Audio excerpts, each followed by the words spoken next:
अगर आपको हमारी ये वीडियो पसंद आए तो आप हमारे वीडियो को लाइक जरूर करें।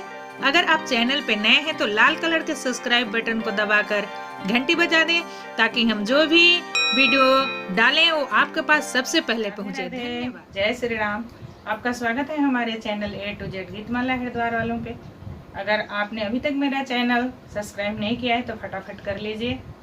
आज मैं आपको एक बहुत ही प्यारा सोहर सुनाने जा रही हूँ। आशा है आपको पसंद आएगा। एक छोटा सा कमेंट जरूर कीजिएगा। Thank you. धीरे